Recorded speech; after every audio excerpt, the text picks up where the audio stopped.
Hello?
Around 7.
San Francisco.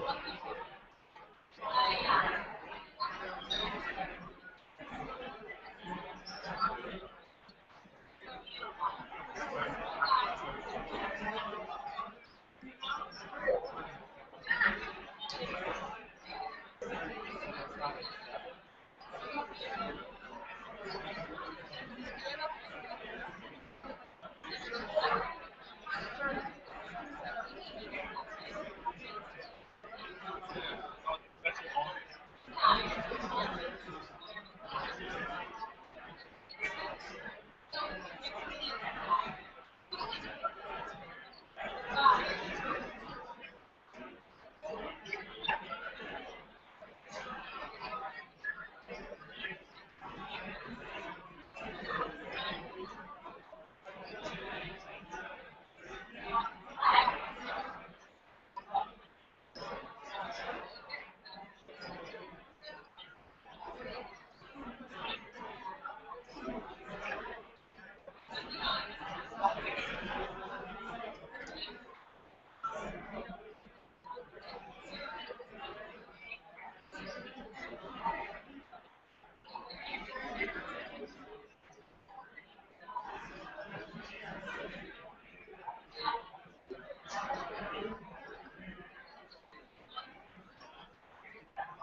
Oh, thank you.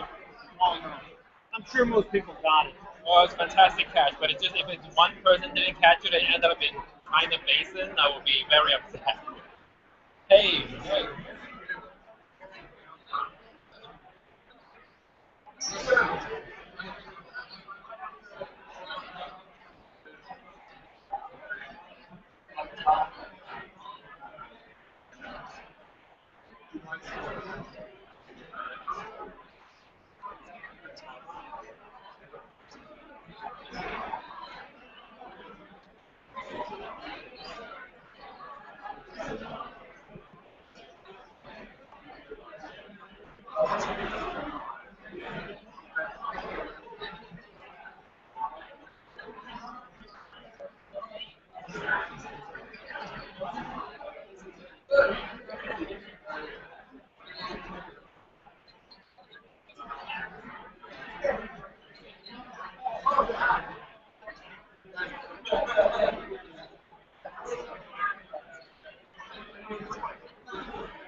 You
guys, we're going to start in a few minutes. You can grab a seat.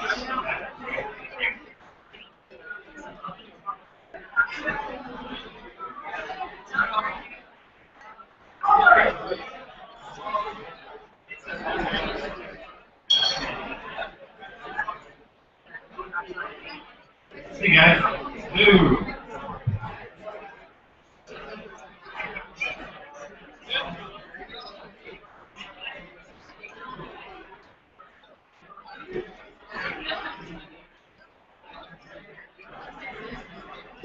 Hey guys, we're going to start in a few minutes. I'm going to grab a seat.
How you doing? How you been?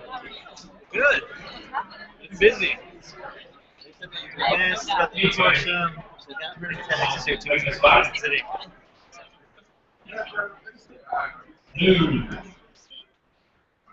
Well, first of all, welcome. If you don't have a seat yet, come forward. There's a few empty seats up here.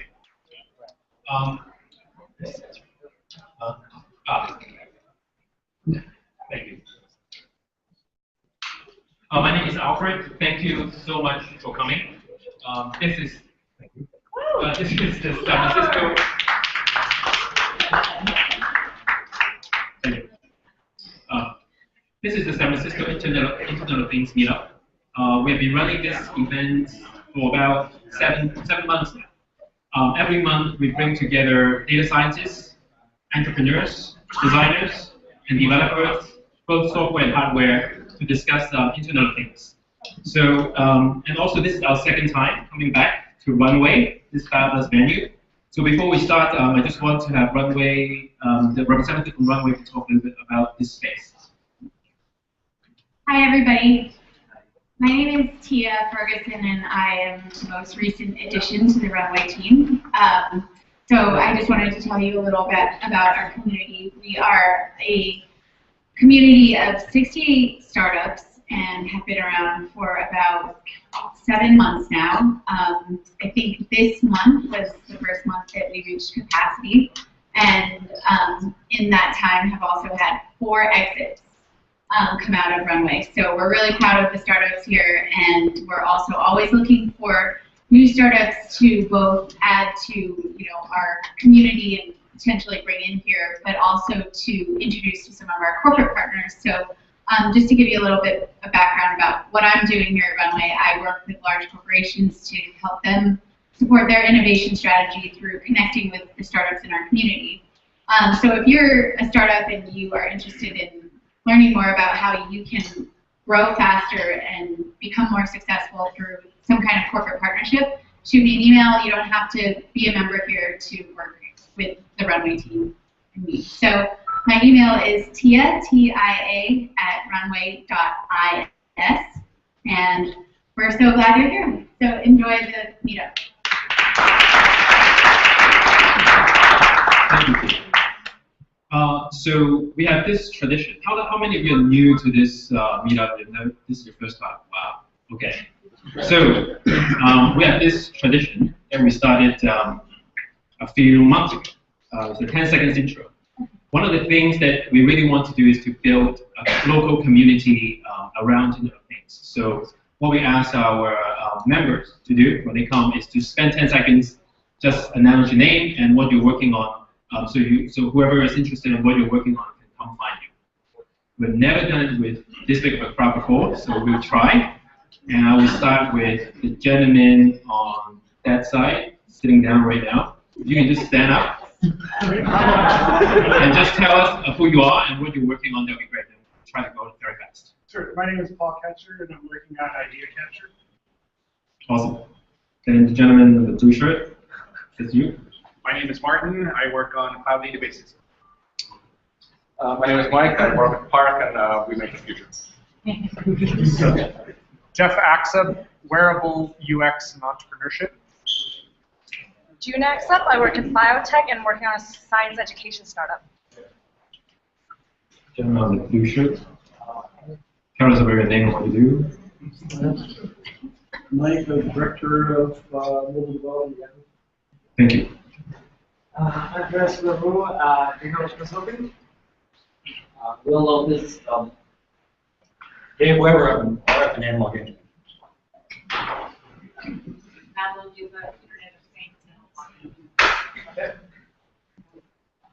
Caroline Fernandez, Rish, I'm at Streetline. We build parking sensor networks, regular islands. Welcome. My name is Preeti Nand, building the next version of 911. I'm Bash. I build the basis device and other back. Awesome. I'm Aisha, and I do UX for design and Welcome. Nathan, work with fuel cell technology and Bluetooth and energy. My name's John. I'm responsible for all things Z-Wave in the United States. You say UA? Z-Wave. Z-Wave. Hi, I'm Lisa, and Hi, I'm Kate Drain, and I head up the hardware category at Indiegogo. Joining the hoodie. Okay, my name is Alan, and I'm the Hey, my name is Steph. I work on Connect and apps playing sensors. Hi, I'm Bobby. I'm in computer vision. I'm Jesse, an aerospace engineer working on connected devices for golfers too. Paul Crooker in the electric power industry. Sorry. No, it's you first. I'm Shirley Lee. I'm the loudest squawker for a group called 800 Birds, and it's entrepreneurs and community, and I do biz that or between China and here. And if you guys don't have enough of this one, I'm actually doing another one on September 11th in San Francisco, also on IoT. Thank you, Alfred. I'm Chris Meyer, technical project manager at Sequence, pushing the boundary for IoT and user interaction. Hey, this is Matt. I work at Sequence as well. I work in user experience. I'm Manish. I work at Sequence as well, and I'm an iOS developer. Ben, Smart Accessories. John, mentor and advisor for hosting tech companies and IoT. Jack, database. Gentleman Fincher. Yeah. Ben, working on more fishing and garbage. Interface prototyper. Also, investor designer. I'm Brian Gibb. Company that our parents capture, share. You say parents? Awesome. Welcome. I'm co-founder of a company called Meetup. We're building a assessment system to connect your home speakers to Android Spotlight. Okay. I'm an investor around Alpha Ventures, and I also work around My name is Anthony, and I work for Synapse Product Development, and we help other companies design. Awesome. I'm Sean. I'm working with Daniel and View. Hi, I'm Ranjit Menon. I'm an IT consultant working for Steve, you're first. I'm Gigi. I'm CEO of a summer camp for middle school where we integrate cutting-edge topics with design entrepreneurship. Hi, I'm David. I'm working for the Nokia CTO office IoT sensor frameworks. Are you guys local? Is Nokia? Sunnyvale. I'm Jim Chapman with Rush Order. We do order processing, fulfillment. My name is Dan. I work with Jim at Rush Order, and help startup ship lots of products. My name is Ahmed Rafi. I'm from Sweden. I'm on vacation, but usually I do graphic design and consultancy for some CD creative. And I organize the IoT solution. So if you want to do it, welcome. Hi, I'm Matteo. I'm in private equity and curious about IoT. Oh. I'm Rahul. I work at Pebble. All right. Welcome. Hi, I'm Nancy. I work at the Global Mobile Internet Conference, and I'm looking for new and exciting companies to come and join us at Global Silicon Valley Florence Mobile. My name is Mia. I'm with the COL just a competition that we're looking for a lot of startups to join us. Our judges, including Steve, Mike Floor from 500 startups, my competitor, a lot of great judges, great prizes. Come to me if you're interested. But especially looking for the wearable devices and other devices. Hi, my name is Duffy. That's D-U-P-P-Y, and I freelance, so I'll connect anything you want to the internet, including dice. Robert. I help small companies scale production to large Hi, I'm Ben, co-founder of the company in hardware, video, capture, and stuff back. I'm Yin. Hi, I'm Sonia. I work at Whistle. We are building the Internet of Furry Things. Fantastic product, by the way. Thank you. Hi, I'm Lauren. I'm a consultant specializing in hardware, software, and I'm Connor, unemployed electronic engineer. Do often calibration sensors and sensor virtualization.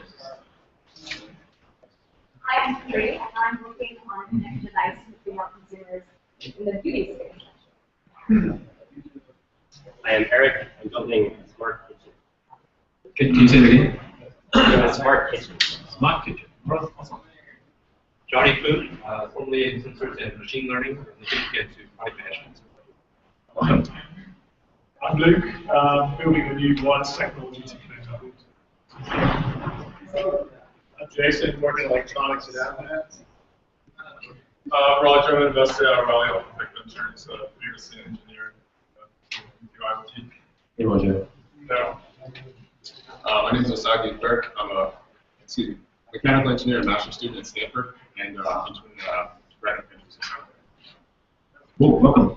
Hi everybody, I'm Jason. I'm the co-founder of Compology, so I work with Ben on smart trash. Smart's the bit, right? I'm Les Levitt, WI-M, wireless machine to machine, and we do embedded electronics devices. My name is Pablo, and I also work on embedded electronics devices. Denise, I'm an interaction designer at IDEO. Hi everyone, my name is Sasha, and I'm also an interaction designer at IDEO. I'm Keith, I'm a software engineer, I'm Mark. I run a company called Web, and we do intelligent global asset tracking. Good to see you again, Mark. Hi, I'm Bob Richards. I'm an investment banker working on some in the internet space. Jill, I do marketing for big fascinated platforms. I am Matt. I'm the community manager at Electric Inc. We build out hardware and cloud platform to make their AT connect anything. All right. I'm Rich Tangy. We do product development and servicing, high refinement product. Godfrey Chua, I'm a tech analyst. I cover M2M IoT space. Hi, I'm James White. I'm a Hacker School self-taught programmer, and I'm working to try to bring market access to rural farmers. Hi, I'm Liz. I'm a designer transitioning into engineering, and I'm working with. Wow, congrats. Hi, I'm Matt, and I'm a US student. Cool. I'm Yame. I'm Beer. I'm Sri. Hello. I'm Tyra. We're all designers at Java. I wouldn't get fired. My name is Ernithia, and I help partner entrepreneurs find co-founder name. Hi, my name is Hilton. I'm a recent grad from electrical engineering and doing nothing but sort down with consulting. And new to the area and love the IoT space. Yes, welcome. Harold McGill. I'm looking to build smart devices and platform for IoT. I am Nithya, and I'm a designer at IoT. Hi, I'm Ella. I'm also at IoT. All right. Hi, I'm Sonia. I'm a UI and UX designer. I'm Christina. I work at Running Source, and we're a crowdfunding platform for developers. That's a lot of interaction. Welcome. I'm Leonard, product manager with NetApp, the CTO's office, working on stuff that I come up with. Can you say your organization name again? Leonard. Your organization? NetApp. Okay, cool. I'm Jay. I'm a VC at Run Venture, and love you. My name is Jeff McAlpin. I'm doing desktop electronic manufacturing robots, and also run data manufacturing. Awesome. Hey, I'm Sid. I'm with August, and we do home automation. Yeah. Joe Aranda, also with August. Welcome, guys. So, More here, there was Kim. I'm Michael. I do strategic alliances for startups. We've got one more room here. all right. I'm Hugo from the Duscission. I'm developing a cloud-based agent platform. And cloud-based what? A cloud-based agent platform. Hi, my name is Sandeep. I have a background in hardware design. Hi, my name is Samir. I do strategy and biz dev for Samsung. Go with interaction designer G Global Research. And hi, my name is Emmer Bernard. I'm from PCH International. We're an engineering manufacturing service company. We help startups and others create really cool silicon devices. My name is Arun. I'm building a new better UX for IoT. Cool. I'm Eric Danso. I'm a mechanical engineer and material scientist. All right. Welcome. So, like I said before, we started this meetup about 7 months ago, and we have been inviting some of the leaders in the field, like Mike, who's here, and Hugo Fines from the CEO of Electric Int, to talk about different aspects of Internet of Things. Three of us, Darashi over there, Louis, and then myself, meet every week to talk about how can we make the curriculum and the track more interesting. So we came to the idea that, okay, what if I already have an idea, what if I already have a product? What can I actually do to make it happen? Well, and this is how this came about. So I'm not going to speak too much about the three companies, but Pebble, August, and Misfits pretty much represents the biggest headliners in the IoT space in the past 12 months. So we're very, very honored to have the three speakers, and we're going to have Darashi to moderate the panel. All right, we'll take it.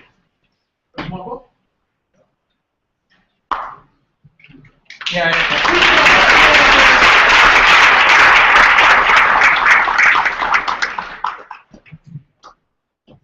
All right. So, obviously everybody kind of loves these connected products. So we thought we kind of put together, brief videos that all these companies use to launch the products, on either crowdfunding campaigns, and we're just gonna play them to get things started. Hi, my name is Eric. This is my smartphone, and this is my Pebble. Pebble is a watch that you can customize. It runs a lot of cool and useful apps. You see, it connects wirelessly by Bluetooth to any iPhone or Android smartphone. And it lets you interact with apps without having to pick up your phone. The idea was brought to life by people like you just a few months ago, and we're proud to say that Pebble is now ready for private network. Around the house, Pebble makes it easy to see who's trying to reach you. You can field incoming calls when your hands are full, or glance down at text messages when your phone is quiet. Pebble lets you control the music on your smartphone, so you can get to the right song. Whether you're a runner or a cyclist, you can use Pebble to monitor your performance.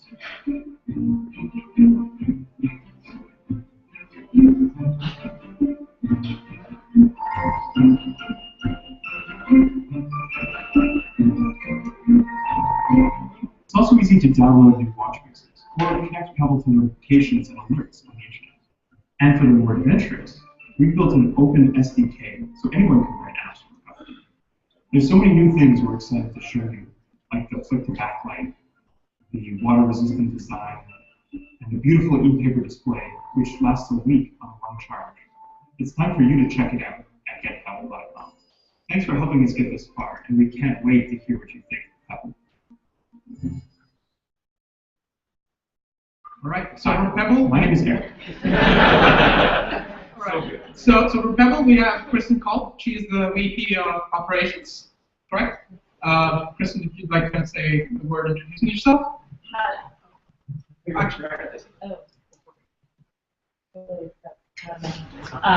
name is Chris. I'm the VP of Operations.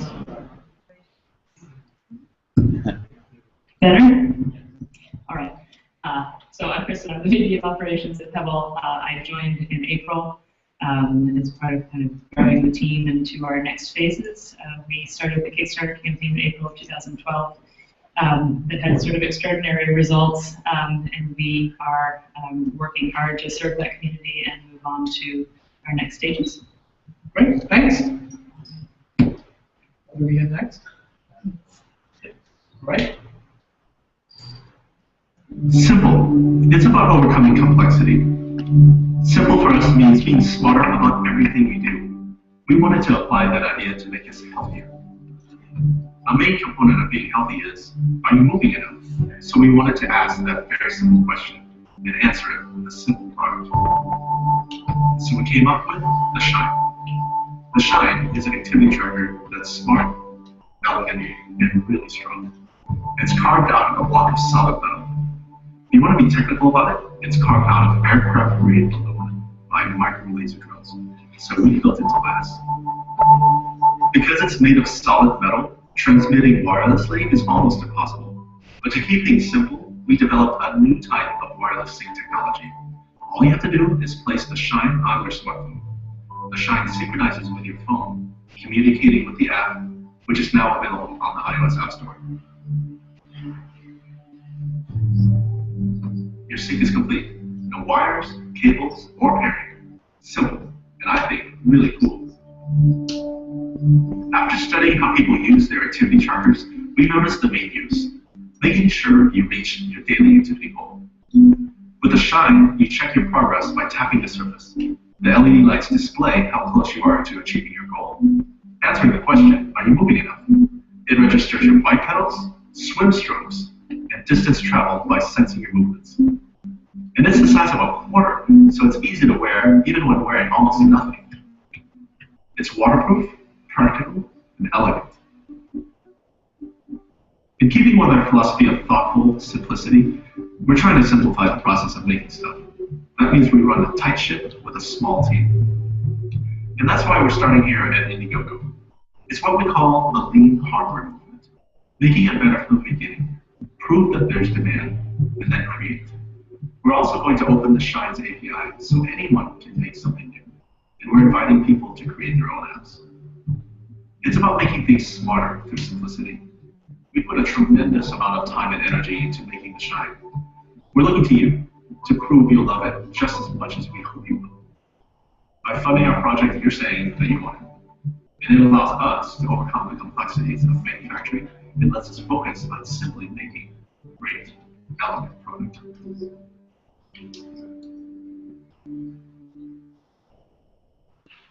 All right, so from Misfit, please welcome Mo Abdulkareem. He's the software product lead. Is that cool? Would you like to introduce yourself? Yeah, my name is Mohammed, or short, Mo. And I started Misfit in January. I started as a software product lead. And yeah, we've just been working on Misfit since then. Awesome. All right, and last but not least, well, yeah, the last. This is you. That is your home. This is your front door, and that is the lock on that front door. These are the people you let inside your home. The dog walker, the plumber, your 2 out-of-town friends, your little brother, and her. These are the 2 people you never let inside that door. One's a professional cat burglar. The other, your insane Joe Kick's housemate. This one doesn't think he needs a key. And that one still has one. Let's face it, you don't have time to open the door for everyone. You can't actually, which is precisely why you have August. August is the lock that requires no key, only an invitation. An invitation that you can give and take away whenever you please. Keyless, codeless, and completely secure, August minds your entry when you cannot. You'll be alerted when your invitee arrives, and you'll know precisely when he leaves. No more racing home to let your out-of-town guests in. No more having to ask for keys back. Your lock recognizes you automatically and opens without you having to do a thing. For your friends, you just create an invitation and press send. Grant access for a day, or a night, or a week, even a month. And take that access away whenever you like. August isn't connected to your wireless router or even your electrical service, so there's no risk of downtime or system failure. Plus, you can always still open the door the old-fashioned way if you like. You just don't have to. Secure, seamless, simple. August. You are invited. Great. So from August, we have Jason Johnson, the founder and CEO. Nice to meet you all. Yeah, so I'm the CEO of August. Eve Bahar is my co-founder. There's a few people from the team. Please say hi. Great. So, great campaigns, great products. The most obvious question that I guess anybody who's kind of thinking of bringing these products to market that comes to mind is, how do you time the campaign, right? How do you decide, what's a good time in terms of product readiness, in terms of operational readiness, that you're ready to actually put this out there? Jason? So for us, it was quite simple. We were invited by All Things Digital to present on stage. Walt Mossberg and Katie invited us, and so we had to quickly get this video ready and get the website ready and be ready with that. And it was a tough decision because we weren't ready to ship. We knew there'd be a period of time between unveiling and shipping, and it would cause some anxiety with customers as well as internally. So it was a tough decision, but I think if you saw some of the media coverage, it was a pretty good decision. Great. So when I started at Misfit, it was January, and it was actually at the time right when the campaign launched, was in process. So I can't say what triggered the company to do that, but I can say that I think it was a really good thing for everyone in the company, because it gave everyone a very strong focus, and it gave everyone a mission to achieve. And you kind of want a mission that's a little bit impossible, something that stretches your team. And I think Sunny, who you saw in the video, the CEO, he timed it such that he wanted to push the team to really deliver by March. That was actually the time frame, which he knew was probably a couple of months more than the team was comfortable with. So I think that's a good way to think about it. I think for us, the company actually had a little bit of a history and had kind of a trial product. Something called Impulse that worked with BlackBerry. It was kind of a small run, and so we had the benefit of that experience and being able to go back to that community and ask them what it was that they really wanted, and kind of build that into the future-looking product, looking at iOS and Android. So we had, I think, a little bit kind of helpful information there, but in general, I think that in terms of product readiness, you've got to have a good grasp on sort of what it takes, what the components are, a sense that the design is manufacturable. It's got to be progressed to a certain point, I think, that you can see where that might go. You don't have to have everything solved, but I think in order to kind of make that promise to the market and be able to deliver it, you have to have a certain amount of confidence sort of in the design and the components and what you're trying to pull off from a software and hardware perspective. Got it. And I guess Apple already was at that stage. Jason, were you guys anywhere close to kind of having a physical product ready, an early prototype maybe? Yeah. So here's the backstory. We actually had a prototype product ready shortly after CES, and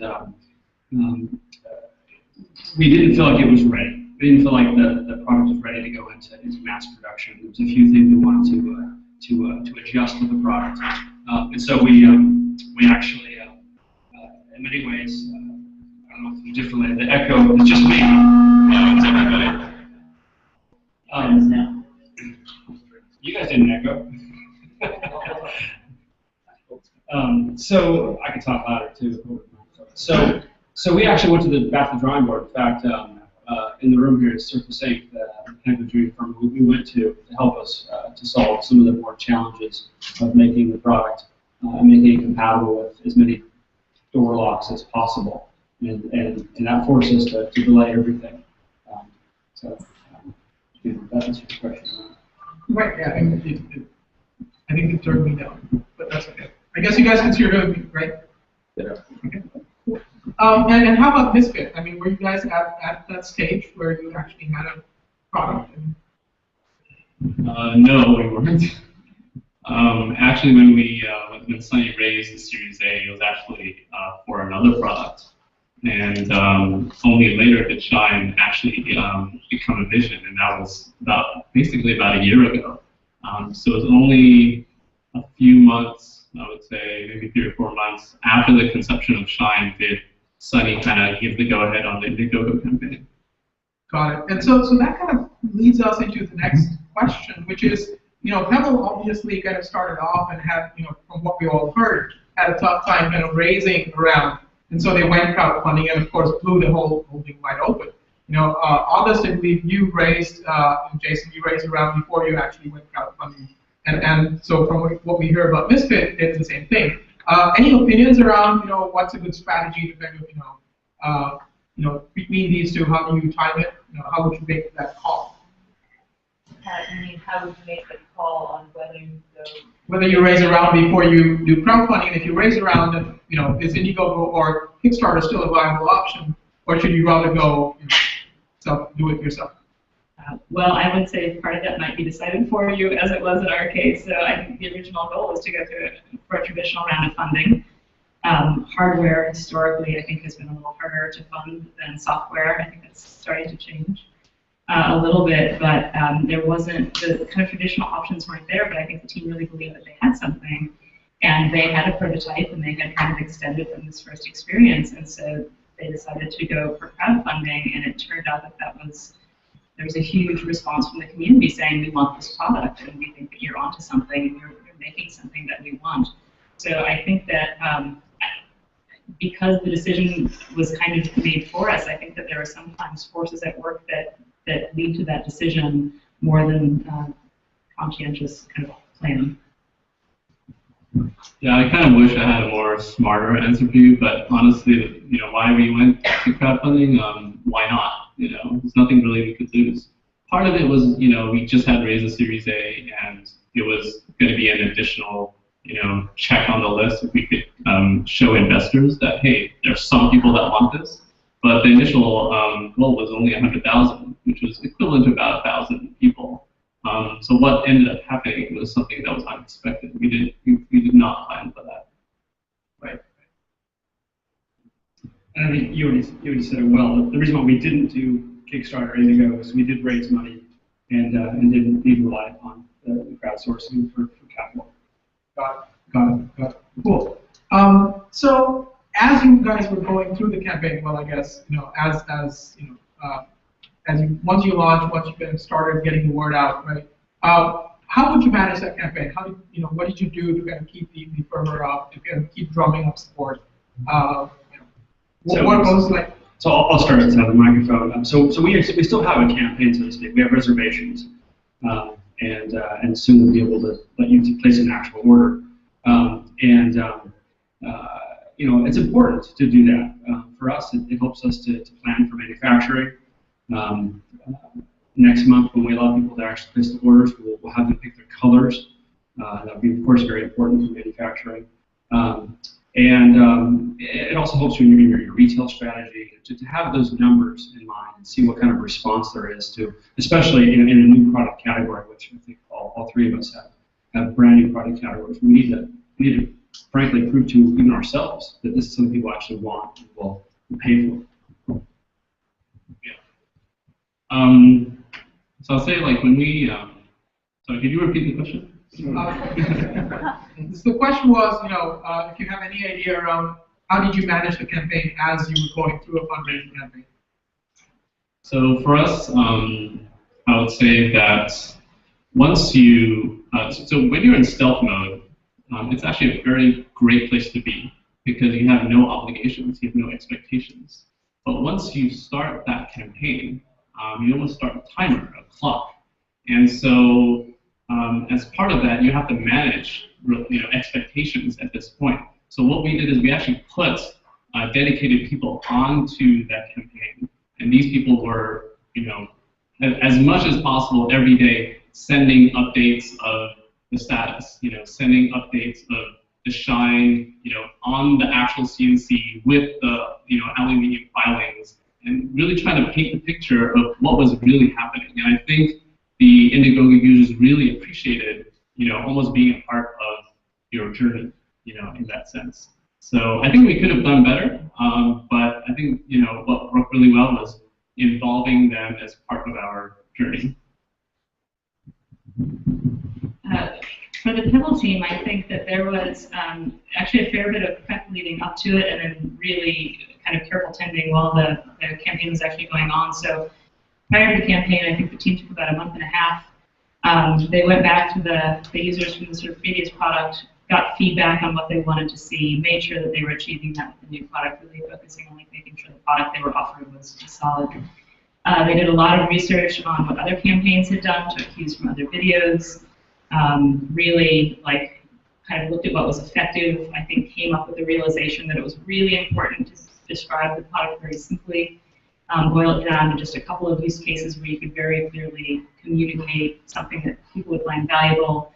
And then they did two, what I think were really interesting things. One is that they actually did the video, and they set up the page, and then they did a test with friends and family, about 100 people, and sent it out and got feedback. And then changed it and incorporated it and sent it back out to those people. And those people came back and said, yes, I want that. That thing that you put up, I want that. They said, okay, I think we've got the campaign.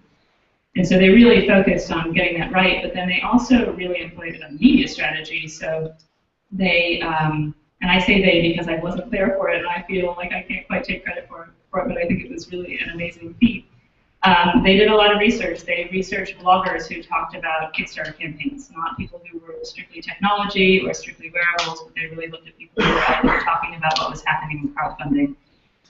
They arranged an exclusive media release to release the day that the project started, and that started generating some buzz. And then they enlisted PR help, basically, while the campaign was going, while they were talking to the community, continuing press outreach, continuing being available for answers, and really just kind of trying to get the message out as much as they can. Just like when you're trying to sell a product in a store at a later stage, it's all about awareness and people knowing what you're trying to do. And I think that was really fundamental to their campaign. Great.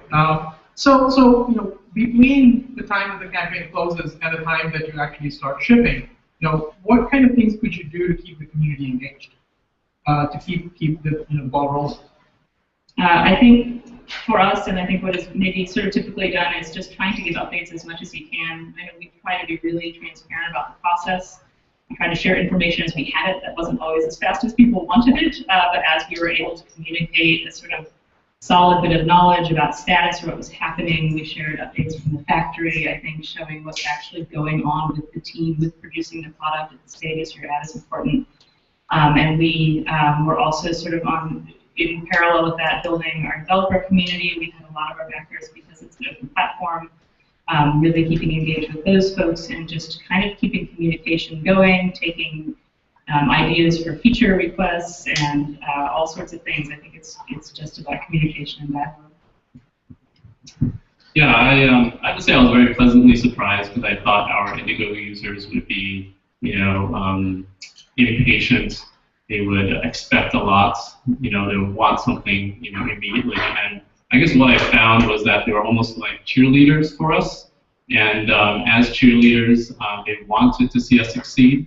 So, as I mentioned, we try to make the journey as real for them as possible by showing, the shine in the factory itself. We had another image of a big metal ball dropping on top of the shine during one of the tests. And so these things kind of made the journey real. And I guess just thinking about, how would you want to engage your cheerleaders? How would you want to engage people that are cheering you on? Sure. And Jason, I guess you're in that phase right now. What's your strategy? Yeah, I guess I'm a little different because I don't have backers that I have to, maybe show them all the guts and glory behind the scenes. So our strategy is simply that we make one communication out per month until we launch, until we ship, and so it's literally no more than 5 weeks before we give some kind of update, some kind of communication that is material, that is valuable to people that place the reservation. And next month they'll place an actual order. We won't charge credit cards, but they'll be still giving us their credit card information. So in the next couple of months they'll have until they get product. We'll keep giving updates. Awesome.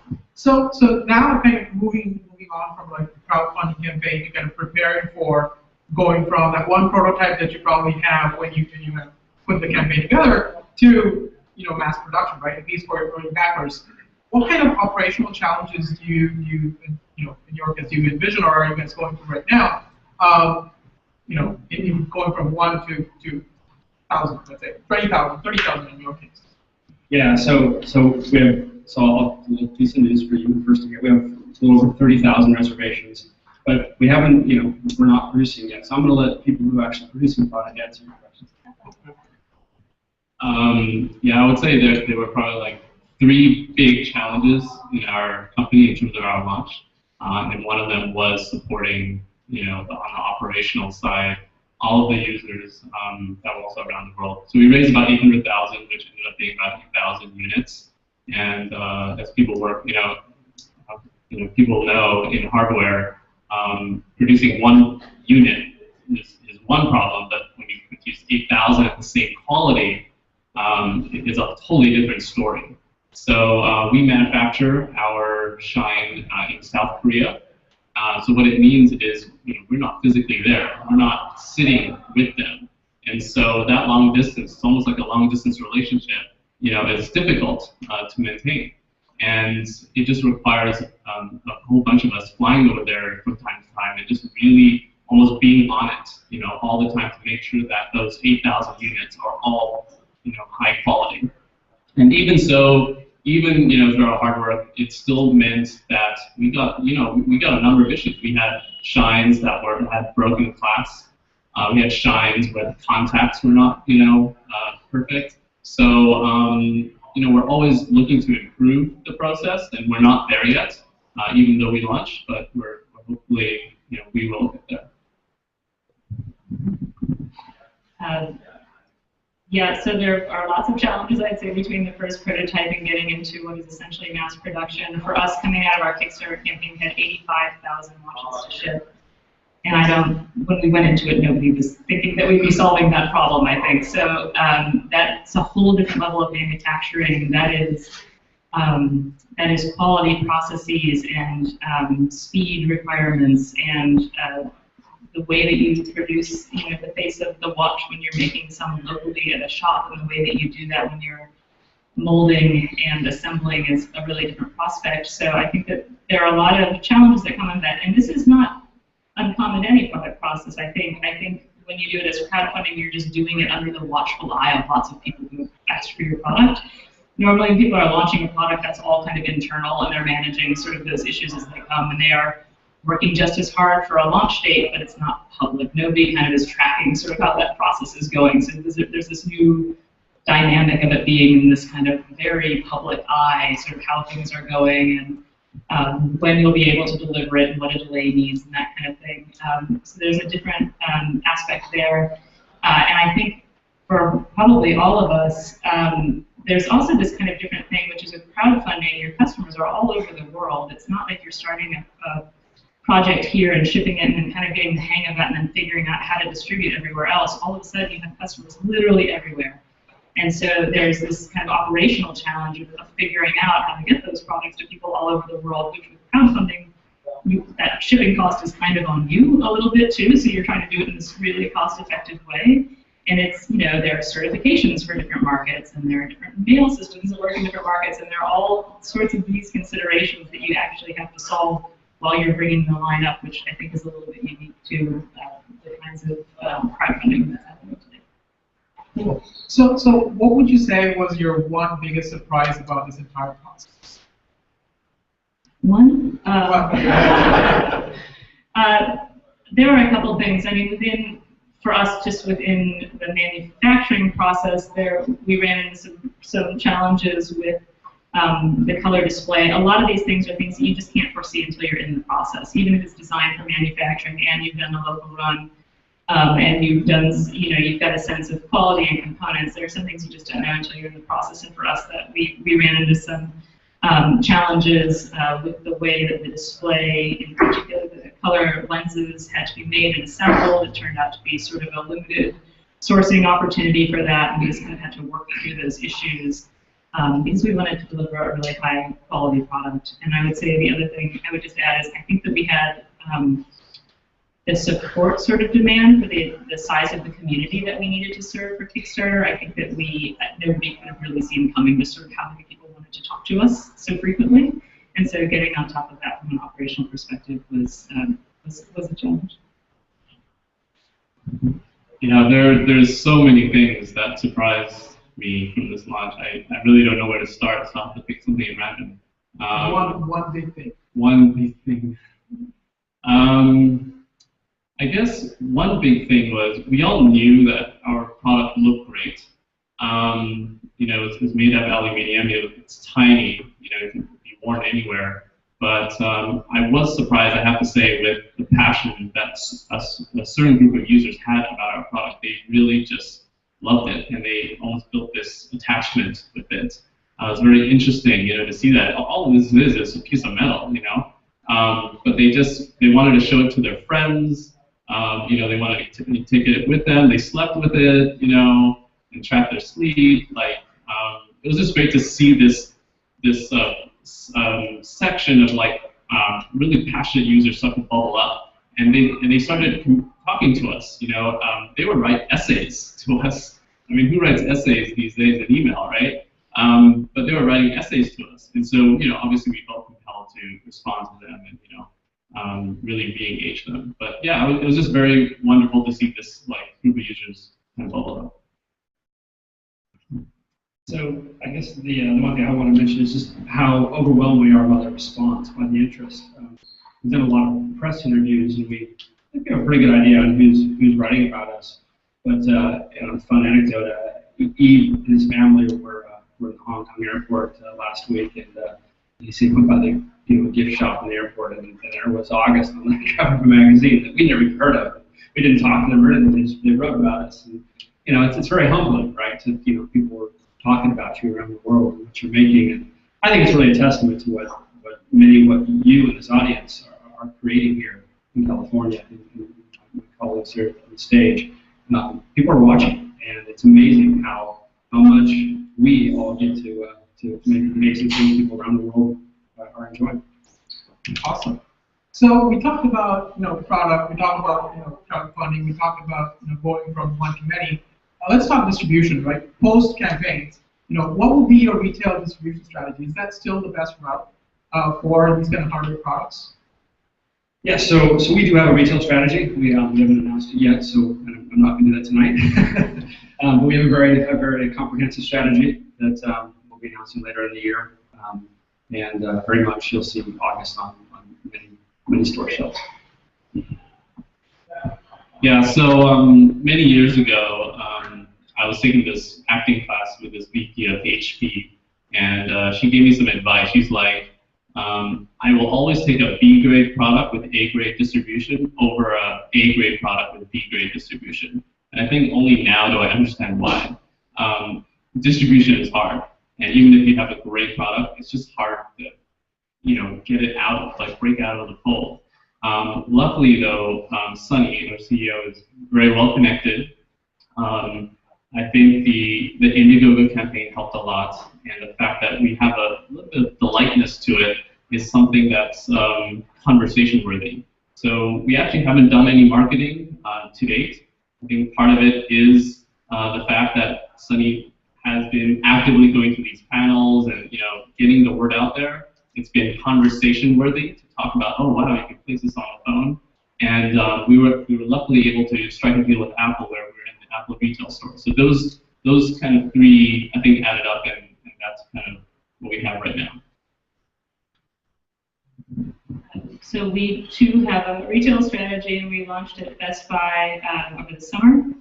And we are in all of their stores in the U.S., which is right now kind of where our strategy is focused. I would say in terms of why that's kind of right for products or whether that's still a good channel, I think that, like you were saying, products don't sort of just break out. It takes a lot of awareness, and you can either invest a tremendous amount of marketing dollars yourself to drive that awareness and sell direct, which is a really also positive channel. But retailers, I think, offer not just a spot in the case of brick and mortar to go see a product on a shelf, but they have reach into a customer set that may not be your customer set yet. So They have vehicles of marketing to get to those folks, so they can email them and they can send them printed materials and all manner of things. And so I think if you have a product that kind of aligns with a retailer that sells the kinds of things that you sell, or has the kinds of customers that kind of match your demographic, it can make a lot of sense.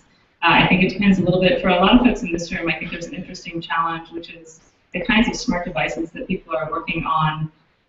They're new, and they don't always have a home. And so there's a real question when you go to retail, like if for your particular product, when you go in, where will it be merchandised? Are there like products? Is it going to end up on a shelf kind of with other thermostats or cameras? Is it going to be in a connected home section? Is there a good way for it to be kind of displayed and sharing a space with other connected devices? So I think there's a big question for anybody that's working on kind of a new technology product, like how that plays in retail and where it goes.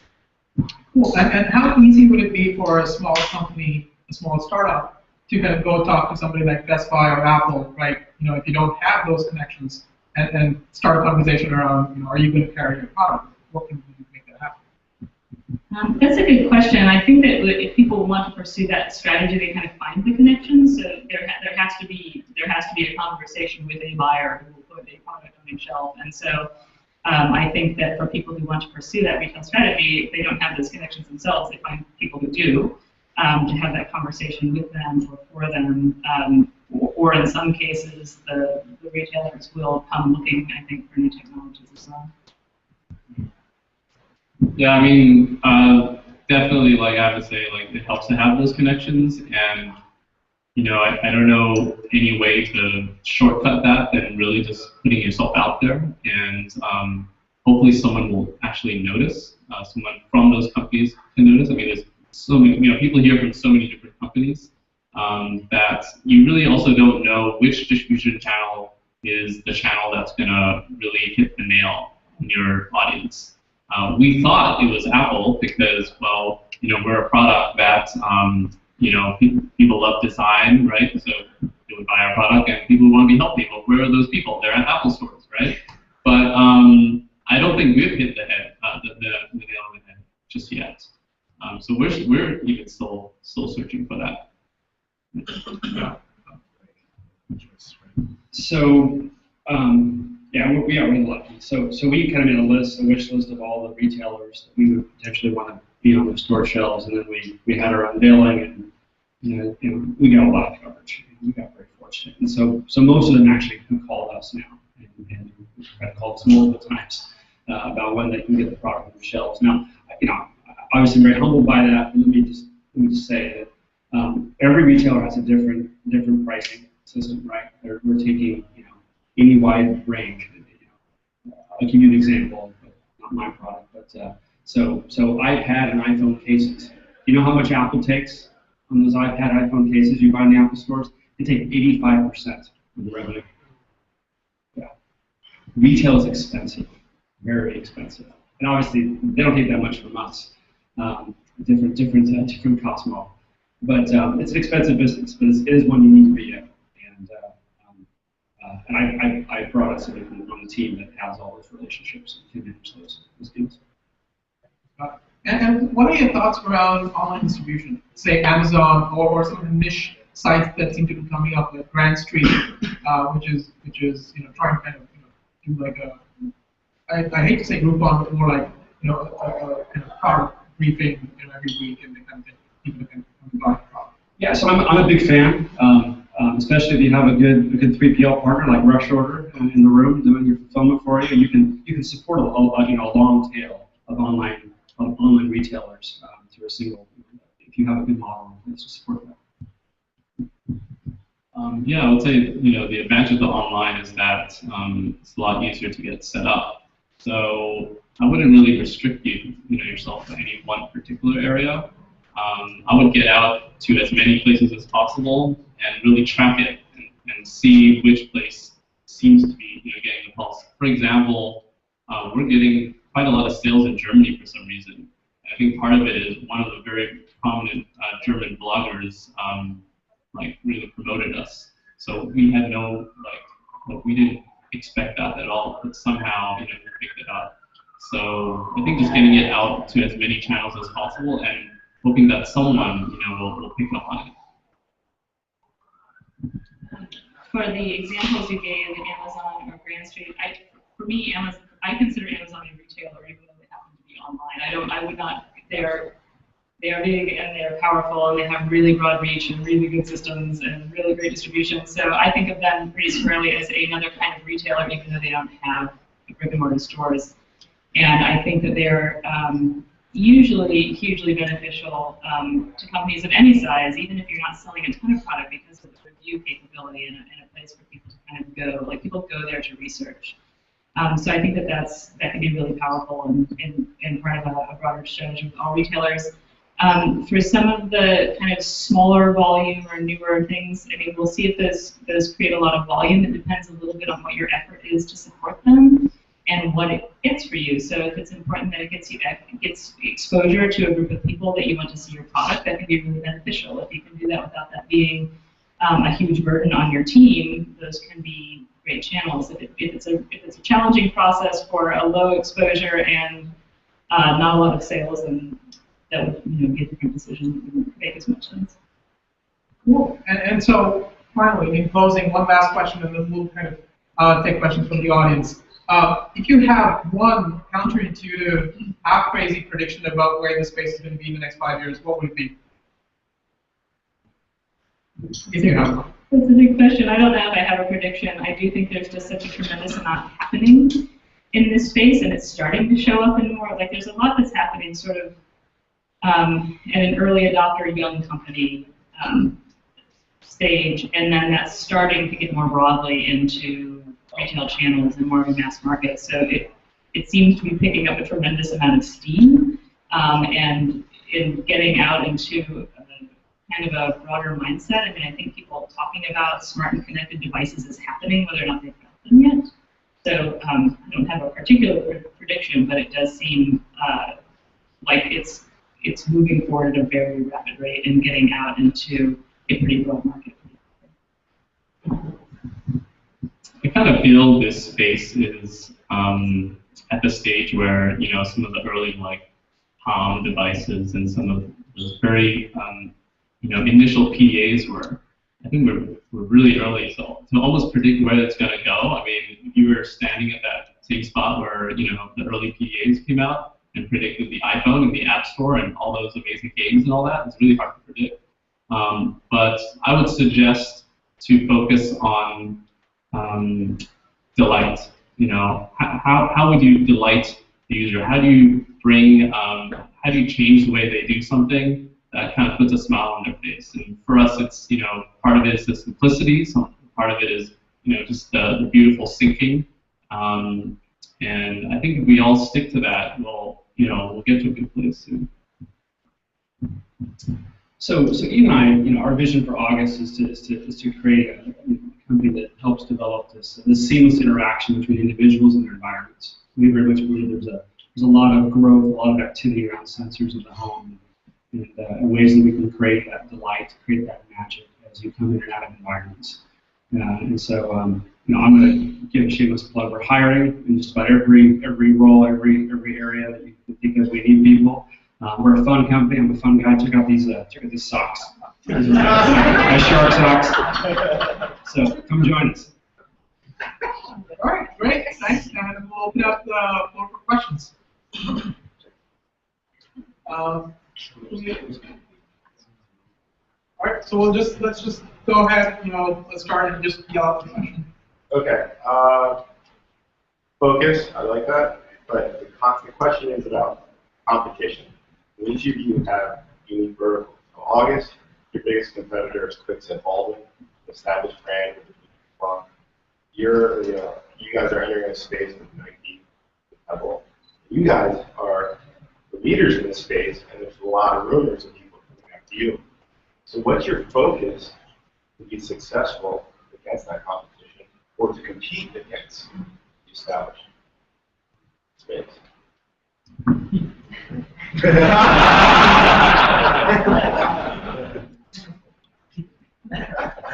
Of course, that is the biggest question, at least as a product guy of the company. That is the #1 question, because there's a difference between selling some units and really like entering mainstream. And the way I think about it is, how do we build a product for my grandmother? If I can build a product for my grandmother, I think that's kind of where we want to be. And part of that, I feel, is the delight aspect to it. Part of it is making at least the space we're in the health space, and I still feel the health space it's hard. It's too much manual work. There's just too much friction, in the system. So what we're trying to do is make things frictionless. We're trying to make our shine smarter, so you don't have to, think. You don't have to do as much work.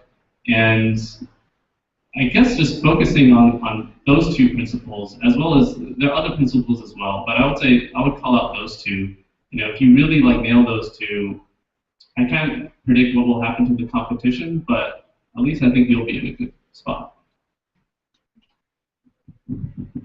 That's a really hard question, and we get it a lot, and I'm so delighted that you said reword competition, because people always say, what's about the competition? I'm like, well, so far we don't know, because they're not here yet. So for us, we're just trying to stay really focused on what we think Pebble delivers and what we promised that it would do.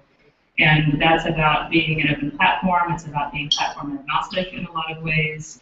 It's about having a developer community and a broader community, and really continue to listen to those people about what they love and what they think to create for it.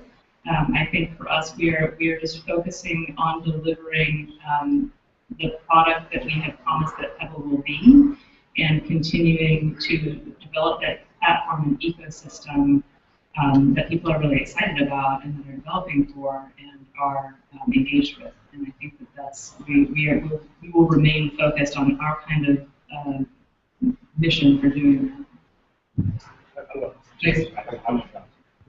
that. So the truth is that we actually need competition, and we need competition because it's a new product category, and we need people to help educate and define. And, yes, I'm thrilled that we have 30,000 plus orders, but that's largely technology savvy early adopters, right? And we of course envision our product being on hopefully many homes around the world, throughout this country, and that means my mother needs to be able to walk in the store and buy one of these, and she's not going to do that until she's seen it and heard about it, and probably a couple of brands like you mentioned.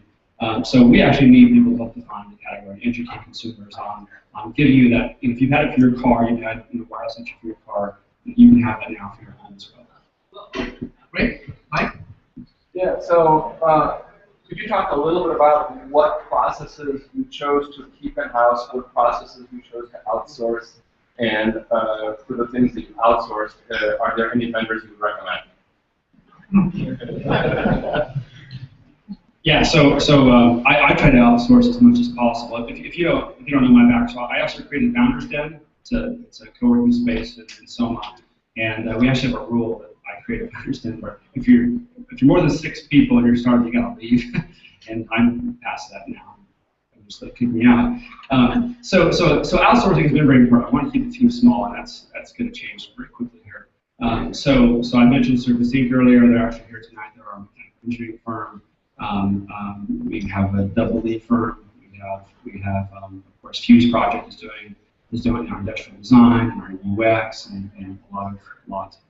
We've outsourced our PR, of course, like most people do. So we try to outsource as much as possible. That being said, I fully intend to bring much of that in-house over the next couple of years.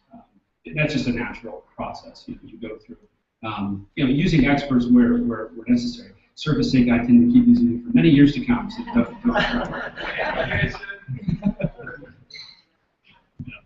So So the design of the Shine, the hardware, was actually outsourced initially, but we're working to bring that in-house.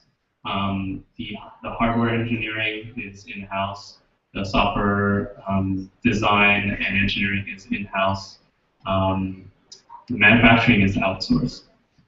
Basically, I would say, if you're a small startup, which a lot of people seem to be over here, focus on the 1 to 2 things that you want to build within your company, and just focus on those 2 things and do it really, really well. The other things I would suggest, to outsource. There are people out there that can do it, and the people out there that can take off the thinking that you need to do. Because it's not just about doing the work; it's about the mental load, the worrying about that part of the business. So yeah, I think that worked out pretty well.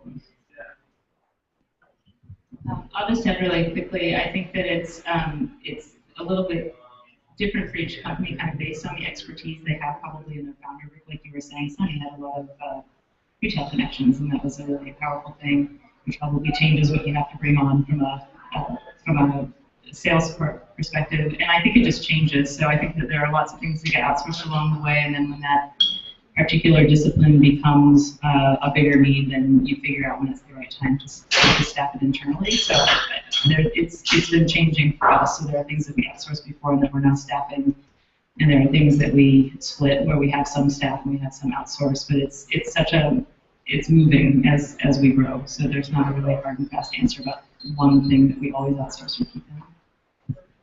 Great. Gentleman in the back. Oh yes. So this is about manufacturing. I know manufacturing is hard. I've done it for many years. It's a question about if you see anything trending to make it easier. For example, open source software and open hardware like Arduino, and then 3D printing, rapid prototyping technologies have made kind of the firmware, electrical, mechanical prototyping have accelerated that prototyping. Do you see anything in the actually manufacturing trending to make that easier?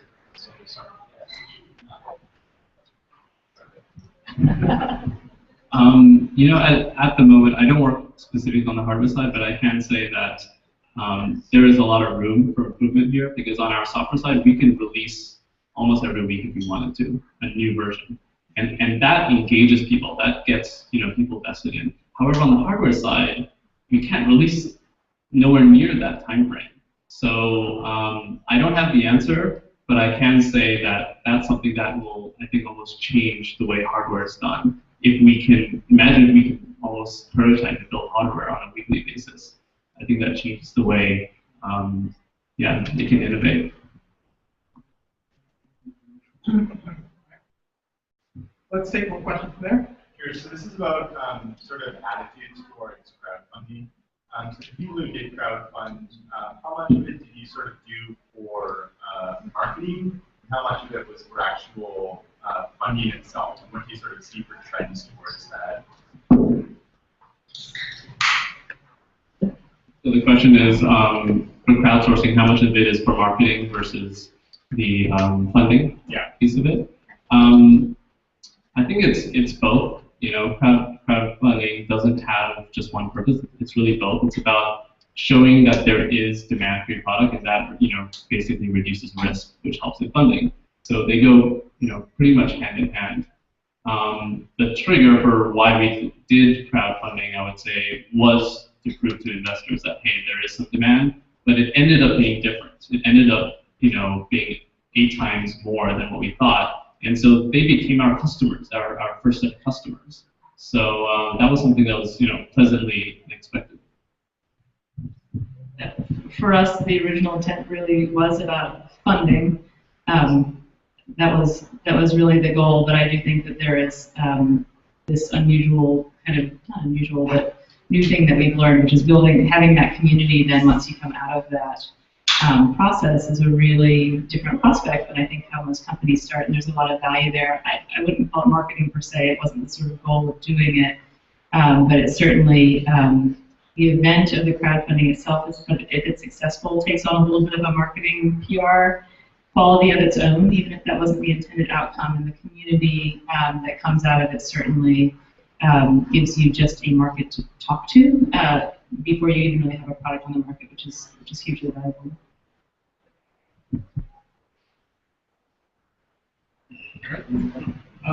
We'll take a question from this side. How about? Yeah. I've got questions for the August founder. Could you talk about your process, your reasoning for bringing people on as a co-founder, as opposed to maybe just outsourcing it to use project, a la Sheets by Grid ammunition? So the answer is, well, he was a friend of mine. We've been friends for years. We met at the TED conference a few years back, and he's also advisor at Founders Den, and we both wanted to do products for the home for many years, and And we thought the time was right. Great. Right. This question is for Bo. Earlier you were saying that the relationship between you and your manufacturer was a pain point because it was overseas. Have you looked at any manufacturing options and what, if you have, what are the reasons, what are the benefits and costs? Yeah. No, we haven't really looked at it extensively here, but part of it was because we had some prior relationships, and we really looked to leverage those relationships. Sunny had a previous company building the glucose monitor for the iPhone, and so we had some experience already that we leveraged. At the same time, the challenges for what we had to build were much more than the team could handle, but and yeah, it was a painful process, but I think part of it is just making a decision to commit to someone and to invest in them as well. So it's not only working with them, it's the knowledge transfer, right? It's the investment in them, and so as you invest more in them, you don't want to lose that investment. All right. Yeah, my question is more about how your products work. I mean, they're sort of, like, I guess in some way, all three of your products, or they're sort of dependent on Apple or Google, and what they put into their hardware, or Samsung works. How do you feel about that, and how does that change the things that you want to think about your product, or how does it change the way you think about your roadmap?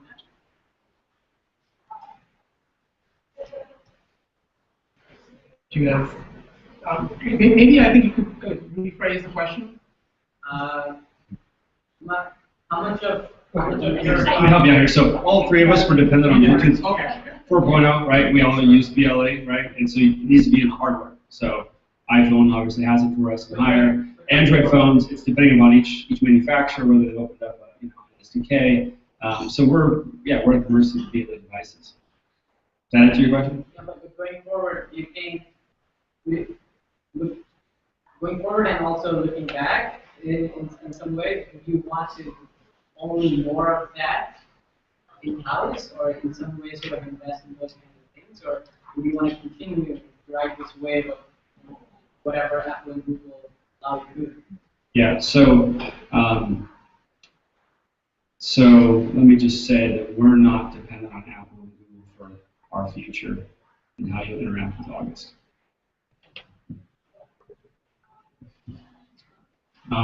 We are dependent on that. No. I mean, maybe Microsoft. Oh, it's Microsoft. That's true. I mean, for us, it's really about.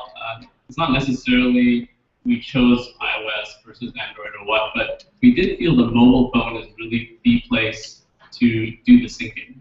And part of it is because when you have the Shine, you're out and about, right? You're not at your desk, you're not looking in front of your computer screen on the web. And when you're out and about and you finish playing your basketball or your tennis, you have your phone with you. And so that's why we chose the phone as the way to interact with the Shine, as the primary way to interact with the Shine. If there are other use cases out there, I think we would look into those use cases. But right now, it's the phone. And for us, our product is really fundamentally an extension of that experience with your phone. And smartphones are so pervasive. While there might be, I mean, that is kind of broadly speaking the platform. Of course, there are operating systems and partners within that. But we're taking advantage of a world where everybody has basically this computing device in their pocket, and our particular product is kind of an extension of some of the things that you can do with that device. So for us, I don't think we have any desire to try to recreate that part of the ecosystem, but we want to kind of create a platform that can interact with it. Great. We have time for two more questions. Okay. I mean, connected devices are a very interesting space from the perspective of product management, because you've got hardware, embedded software, UI software, the back end, operations, if you have stuff happening. How do you balance all these things in the product design? It could become like fighting between groups. It could be one person's vision. It could be a system at work. How do you think about it? Are you a product manager for software? Is that really a good way to work? That's always a challenge. I mean, I can't speak for you guys. I think that it starts small enough that everybody's so fundamentally involved in that process, and it's all so tightly integrated that it's not really departmental like that. And it couldn't possibly be, I think. So at least still at the stage we are, I think that's the case. So I think that it's maybe that's an issue kind of further out in our growth trajectory, but I think those things are so fundamentally integrated with us. The team sort of works on them together, and there's not, and we don't have a person who's a product manager who is managing sort of parts of that. So it's just not a kind of a conflict that we've experienced yet. Yeah, so part of it involves hiring the right people, and hiring the right people means hiring people that don't have that ego, that attachment to their idea. Because at the end of the day, if the startup succeeds, you succeed. So you need to hire people that have that mentality that, hey, we're all in this together, we're a family, and the best idea is going to win. That said, we don't have a complete democracy in the company either, because decisions are just not going to get done. And you're going to spin your wheels, and by the time you decide on something, well, the time has passed. So it's kind of a balance between someone who is a bit of a dictator, but it's kind of a kind dictator in some ways. And yeah, does that make sense? No? So I'm a dictator. No, I teach that. So we communicate heavily. So we're all in one room, and we sit around each other, and we're still under 10 people, so we can afford to be highly communicative. And, every morning we have a stand-up meeting, and everybody participates, right? And it's all about communication, and we go to great lengths to have quite a bit of communication to make sure everybody's coordinated together and moving towards the common goal. Great. One last question to gentleman here. Okay, thank you. So back on the hardware side, batteries are very important to the Internet of Things devices. So do you have any comments on batteries, either from the design perspective or from the customer perspective and the recharging process? There's a lot of angles, but batteries kind of are very important to any kind of untethered Internet of Things thing. Yeah.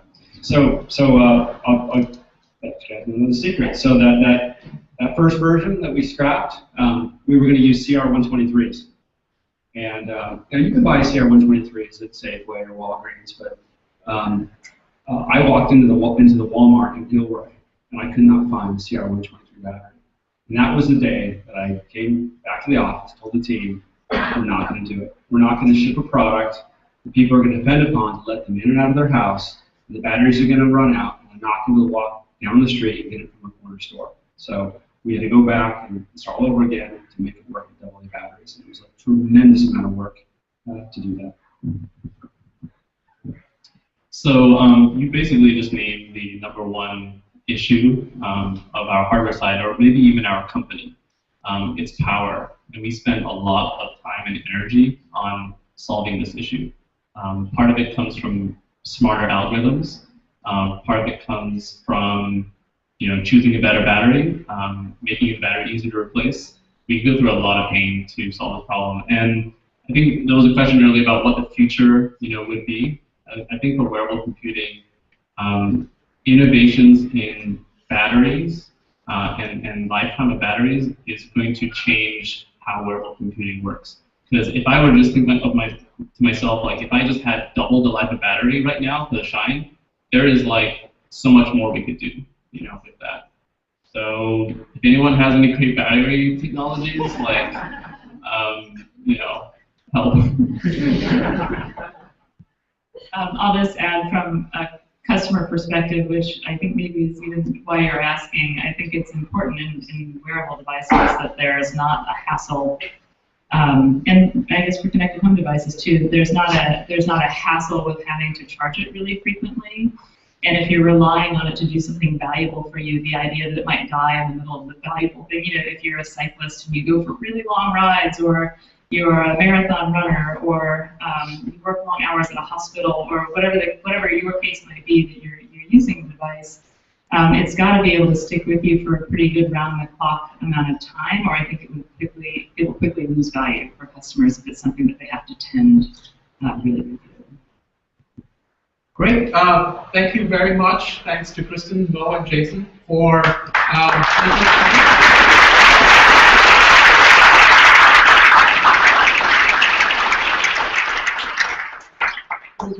great insights and great tips. And we look forward to how you guys are working so far. And on behalf of the three of us, we'd like to thank you all. This has been one of the largest events that we've had hosted, so really excited by the amount of interest. Louis? Thank you guys again. Hello? Thank you for coming as well. Just have a few announcements. First off, making an announcement for GigaOM. GigaOM is going to be hosting the Mobilize conference coming up in October 16th and 17th in San Francisco. And it's going to be about mainly IoT. So it's going to have a ton of IoT companies, both large and small. So companies like SmartThings and Pebble will be there, but also large companies like GE will be presenting as well. And a lot of great speakers like people from Philips, Linda Tibbetts from IFTTT, Alex Hawkinson from SmartThings, Mike Kineski, who's here, is going to be speaking as well. Hugo Fines from Electric Imp will be speaking. And what's great is that they've actually offered just to the SF IoT Meetup a 50% off discount for people who register using this QR code and this link. And the actual discount, code is it is IoT Meetup. It's just a discount code if you go to the Eventbrite link. Okay, that's it. Thanks. Hi everyone, I know everyone's itching to get out, so I'll keep this short. My name is Renithia Williams. I'm with Founder Dating. We're an online network for entrepreneurs to find co-founders. Recently partnered with PCH International and Tech Shop to do this for hardware entrepreneurs. So would love to meet any and all of you guys and have you on if you're looking for a co-founder. So thanks guys. Cool. Two other announcements. In September, we are planning an event to speak to companies who have API and who want to engage with developers and develop new apps and new solutions using the API. So if you're a company that has an API that you want to talk to developers and engage with the community, please come talk to one of us, any of us with blue badges. We would love to hear. Last thing is actually a personal plot for me. Actually, I started investigating Internet of Things back in 2010. Actually, ironically, it has nothing to do with what I'm doing now. Actually, I was an interaction designer who I was investigating whether the tools that designers are using today is still relevant if 5, 10, 15 devices are all around the users. Most of them are not made by the same company. Some of them are not even owned by the user.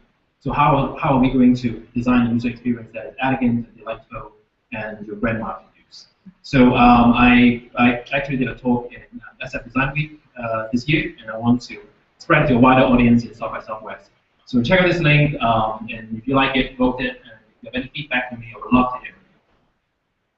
And with that said, I will actually do one more thing. Look to your left, look to your right. If there's an empty drink vessel, please help pick us up, and help our keep our venues clean.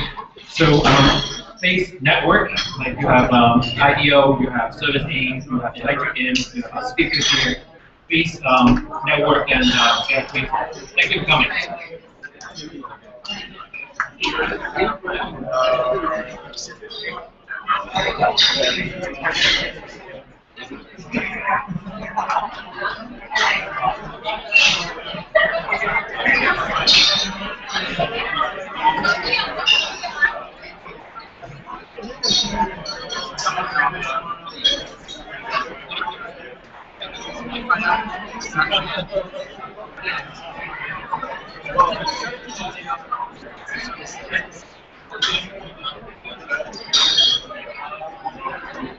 You